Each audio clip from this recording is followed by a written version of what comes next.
welcome to another Don't Know Much About Minute.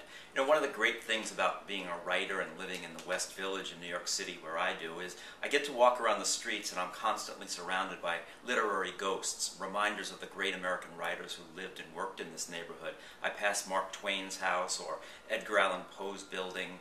The homes of Edith Wharton and Henry James are nearby. But actually my favorite is Gansevoort Street, not far from my apartment. It was there that Herman Melville lived and worked at the end of his life. Melville, of course, is the author of Moby Dick, that book we were all supposed to read back in high school, but probably didn't because it is a bit of a struggle. It's, of course, the story of the classic quest of Captain Ahab to find and kill the great white whale, Moby Dick. And it's a tale of obsession, a tale of good and evil. It's, of course, a great American novel. But there are a few things you might not know about Moby Dick. First of all, Melville was inspired by a real whale named Mocha Dick. It was actually a whale who lived off the coast of Chile and was responsible for destroying hundreds of boats. Melville read about it and it inspired Moby Dick and the hunt for the great white whale.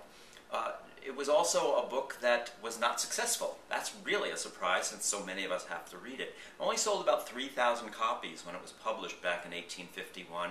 And really set Melville on the road downhill, and that's why he ended up his life working in the customs house on Gansevoort Street. The other really interesting thing I just discovered was that the great screenplay for the film version of Moby Dick was written by another great American writer, none other than Ray Bradbury, the famous author of Fahrenheit 451. You can learn more about Moby Dick, Melville, and other interesting facts about American literature in a new quiz I've put together at don'tknowmuch.com. Try it, have some fun.